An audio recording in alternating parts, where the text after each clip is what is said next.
Hello, and welcome to Supercharge Your Finances, a financial education series brought to you by Prosperity Wealth Planning. My name is Easton Price. I'm a financial planner here with Prosperity Wealth Planning. I'm also a certified divorce financial analyst. And today we're going to be talking about divorce and the marital balance sheet. Divorce is a highly nuanced area, and so I just want to start with this disclaimer that this is just for educational purposes. And with that, let's jump right in. Today's agenda, what we're going to be talking about is one, what is the marital balance sheet? Two, how is it used in a divorce setting? And three, what are some common pitfalls that we see with clients and their marital balance sheets? So the marital balance sheet, it is a summary of a couple's net worth, not dissimilar from any other balance sheet or net worth statement that we use in the financial world, but this is specific to couples who are going through a divorce. The reason why it's so important is because, yes, it captures our assets and our liabilities, but it also captures that third bullet point there, the community versus separate property. Now, in California, we are in a community property state, which is a very important delineation to make. And the marital balance sheet tells us a story. We'll talk more about that here in just a minute.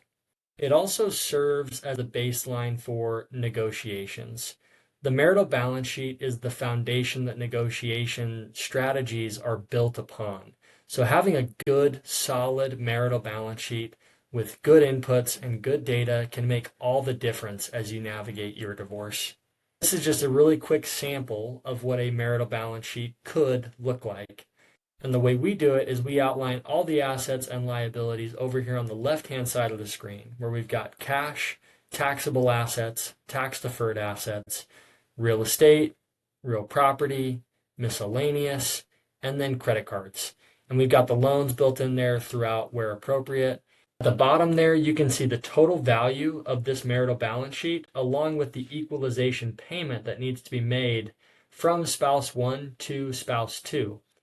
And then going across the top, you can see we've got a column for spouse one, a column for spouse two, a column for the total community property, and then a column for spouse one and spouse two and any separate property that they might have. And the last column there is a statement date. Now, another column that we might have on this balance sheet that's not included here just for presentation purposes is tax basis. So as I mentioned, this balance sheet really paints a picture. It tells us a story of what spouse one and spouse two have accumulated over the course of their marriage and oftentimes before their marriage. We'll dive into some key components of the marital balance sheet in the next few slides, but wanted to show you what a sample marital balance sheet could look like. So how to use the marital balance sheet. First bullet point there, the knowns and the unknowns. The marital balance sheet is an opportunity for us to write down everything that we know about from an assets perspective, from a liabilities perspective, from a my property versus their property perspective. It's also an opportunity for us to make sure that everything is accounted for. Throughout the divorce process, one of the first steps is going to be discovery and getting out all of the assets and liabilities to make sure that everything is accounted for. So if there's something that's unknown to you, that's perhaps known to your spouse, this is where we're going to get all of that down in one place to make sure that nothing gets missed. The next bullet point there, scenario planning.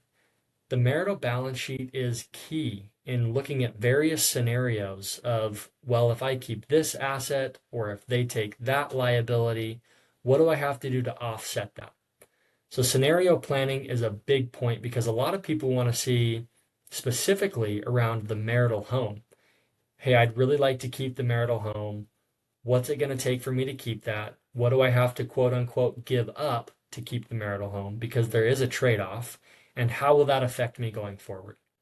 Which leads me to those next 2 points is negotiation. Understanding your scenarios and the associated tax implications will help build the negotiation strategy that you come to the table with, which ultimately, that last point there, post-decree implementation, the marital balance sheet will help you in deciding which assets to equalize from, how to equalize from them, and will also help you with that scenario planning because you've already accounted for the assets that you're going to keep versus the assets that you're going to be giving up, and how to plan for those once your divorce is final. The post-decree implementation is a key component that a lot of people really miss out on because understandably when you're going through the divorce, you're so emotionally bogged down that you don't have the bandwidth to think about tomorrow, let alone 2 years from now. And so having someone come alongside to help you through this process is paramount. So here are some common pitfalls that I see clients fall into most often. Firstly is taking the marital balance sheet at face value. They'll get the balance sheet, they'll fill it out with everything they know, or they'll receive it from their future ex-spouse and say, you know what, this looks good enough, let's just go with that. It's really important that you do your homework, your due diligence, and not just take the marital balance sheet at face value, but really make sure that this captures your entire financial life. Yes, it's a big lift, but it is absolutely worth it in the long run. Another pitfall is splitting assets 50-50, especially here in California where it is community property. A lot of couples are under the presumption that everything gets split 50-50 down the middle, all of the assets. This is a pitfall, however, because if there are multiple, for example, employer-sponsored plans, 403Bs, 401Ks, 457s, all of those plans are going to require a qualified domestic relations order, aka quadro, and quadros can be very costly to generate and to execute.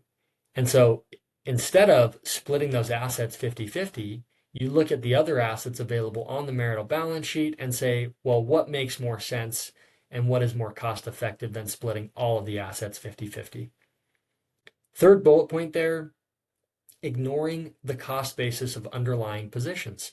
If you have a taxable brokerage account, a trust account, individual account, joint account, whatever it may be, if you don't take into consideration the cost basis of those underlying assets, you could be leaving money on the table, so to speak. The fourth bullet point there, treating pre and post-tax monies the same.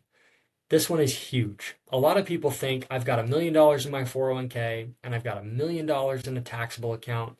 Well, why don't you take the 401k, I'll take the taxable account, and we'll call it a day. Well, that's actually some flawed logic because the tax treatment on the 401k varies widely from the tax treatment of the brokerage account. The 401k is likely mostly pre-tax money, which means when those distributions come out, they will be taxed at ordinary income, whereas the brokerage account has preferential tax treatment at capital gains rates. And lastly, forgetting liquidity needs, especially when exploring who keeps the marital home, if anyone at all. Because the marital home is oftentimes the largest asset on the marital balance sheet, we see a lot of folks that want to keep the marital home become very cash poor, meaning in order to keep that home, they have to offset their spouse, soon to be ex-spouse, the value of that home. And to do that, they've got to give up a lot of liquid assets. And then you start to look at things like monthly maintenance or ongoing mortgage costs or insurance. And these things add up over time and create a cash flow problem that a lot of people don't consider when thinking about the marital home. So in summary, the marital balance sheet is extremely important in your divorce. I cannot emphasize that point enough. Having an accurate, comprehensive marital balance sheet can make all the difference as you're navigating your divorce. The marital balance sheet paints a picture for you and a picture for me as the professional to help guide you to where you want to be. The marital balance sheet ensures that all assets and liabilities are accounted for and nothing gets missed. It helps you make informed decisions. As I mentioned before, divorce is extremely emotional. And allowing you to have a reference point, a touchstone throughout your divorce can help make all the difference. Thanks for being here. I hope you found this educational and informative. If you have any questions at all, don't hesitate to reach out to us at contactus@prosperitywealthplanning.com or check us out at prosperitywealthplanning.com. Past performance is not indicative of future results. Investments involve risk and, unless otherwise stated, are not guaranteed. Prosperity Wealth Planning, LLC is a registered investment advisor located in Irvine, California. Prosperity Wealth Planning may only transact business in those states in which it is registered or qualifies for an exemption or exclusion from registration requirements. The information in this video should not be construed as a substitute for personalized individual advice from Prosperity Wealth Planning. Information is for educational purposes only and is not intended to make an offer or solicitation for the sale or purchase of any specific securities, investments, or investment strategies. Prosperity Wealth Planning is not a CPA firm or law firm and does not provide specific tax advice, legal advice, or estate planning services. You should consult with a qualified tax professional or attorney for tax or legal advice before implementing any strategy discussed herein. The opinions expressed by our firm or its supervised personnel herein are subject to change without notice. The opinions referenced are as of the date of publication and are subject to change due to changes in the market or economic conditions and may not necessarily come to pass.